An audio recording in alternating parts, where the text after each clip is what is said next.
Welcome to New Stripe City, a YouTube channel for diehard Bengals fans. I'm your host, Ace Boogie. And there was also another signing yesterday, obviously. Trae Waynes comes to the Bengals on a $42 million deal for 3 years, I believe it was. And I really like this move. I know that some people have been critical about it because Trae Waynes, if you talk to Vikings fans, and Vikings fans, if you're watching this video, please feel free to jump in the comments and give us some insight on Trae Waynes. But the thing is, I've been hearing a lot of people say this was a lot of money for Trae Waynes, who's really only a number two corner.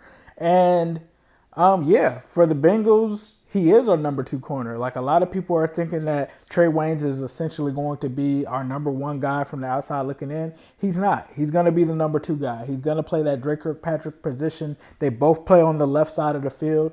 I'm not sure what that means. I've heard from some solid sources that Dre for now is safe.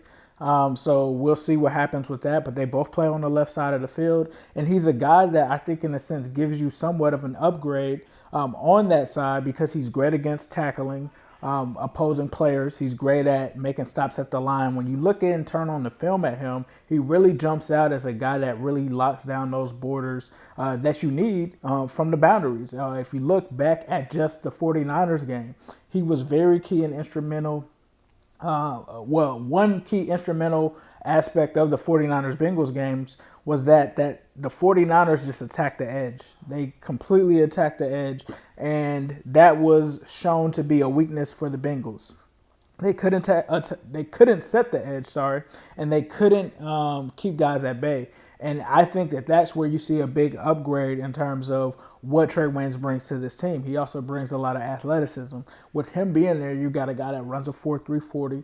You got William Jackson that runs a 4.340. So you got two corners with elite speed out on the perimeters. That's a great problem to have.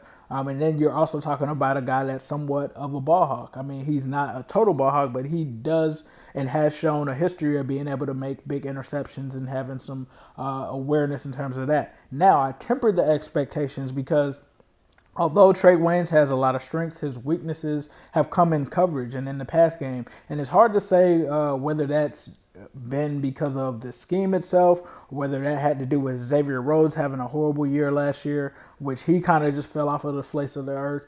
But one thing to keep in mind is that Mike Zimmer did want Trae Waynes back, and Trae Waynes is only 27. So this is a guy that if you get him in the right system, he may not be the perfect guy, but he's going to give you a slight upgrade from what you got at your second cornerback spot last year. And he's going to be a guy that can come up and make the tackle, especially in a division where you're playing against guys like Lamar Jackson and teams like the Ravens that are going to hit you with that power run game. You got to have cornerbacks that can tackle. William Jackson III, although he's fast, he's not a great tackler.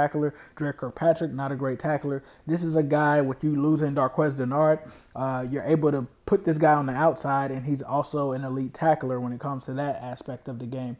So with that being said, I like the move. I also understand people being upset that he's going to get $20 million guaranteed in the first 2 years, but these are things that you have to do in order to get corners. I did not expect the Bengals to go out and sign a corner, okay? I did not expect that. Now, they are paying him an average salary of $14 million a year, but you have to realize that there are thresholds that have to be hit in order for him to get that full $14 million. So although it looks like it might be $14 million, that doesn't necessarily mean that he's going to get $14 million, just for his play. There's probably some kind of incentives in there where he has to make the Pro Bowl. He has to play so many games. So we don't know those fine details of the contract. So until we know those things, we can't really judge it. But from the outside looking in, this is a 3-year deal. So if he does not work out in the next 3 years, then guess what? You have an option to go to after that 3 years. You have to also realize that William Jackson III is in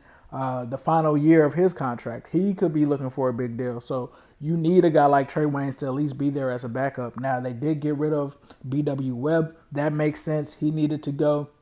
Drake Kirkpatrick is going to be interesting, but from what I've heard, it seems like he could be sticking around, which I'm not sure how they're going to make that work, but I guess we'll have to stay tuned to see if that actually is the truth or what that is. But I love the fact that we're adding this depth on key places that matter. You saw them go out and get DJ Reader, which I think was pivotal because when you talk about the nose tackle and what his impact is going to be against a team like the Ravens, that's perfect. I think that these were moves that were made with the Ravens in mind. And when you think about the Marquise Browns of the world and you think about them moving guys to the other side of the field and running back and forth, it's good to know that you have two guys with 4.3 speed that can make tackles and make plays.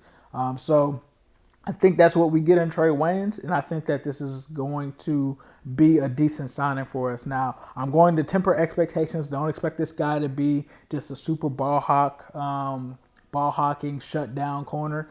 He's going to be a guy that can get some interceptions. He's going to be a guy that's going to give up some catches. He did allow, a lot of completions last year. He was targeted a little bit, but you also have to think how his surroundings may have contributed to that as well. But I think at the end of the day, you're getting a solid corner. And I think a lot of Vikings fans and a lot of people will say he's a solid corner. They just wouldn't have paid him that much money. And I think when you're looking at it from the NFL vacuum, that makes sense. Like when you're looking at the whole NFL, but when you're looking at it from the Bengals standpoint, they were just looking to upgrade the cornerback position and to get a corner that can make tackles on the edge, could get a corner that could have some of that speed, could get a corner that could measure up with a lot of the talent outside of the NFL. When you talk about these tight ends, these wide receivers with all of the speed, you got to have something to combat that. The cornerback position is premium right now, and given that you may have to, being that you released John Miller, you may have to go and get a guard and something like that. The last thing that you want to do is bring in a third-round corner. Trae Waynes was a first-round talent. He was the 11th pick, I think, in the 2015 draft class. So you have a guy that's established, that you know what you're getting from him. And if you get the right coach and the right system, you can get better play out of him. So with that said, let me know what you guys think in the comments. Like I said, I like the Trae Waynes move. I'm not mad about the Bengals spending money. I'm not going to be mad about that. I'd rather them swing and miss and then not do anything and twiddle their thumbs and keep guys like B.W. Webb on the roster. So let me know what you guys think in the comments. And as usual, I'll leave you with a who day, all day, every day, and especially on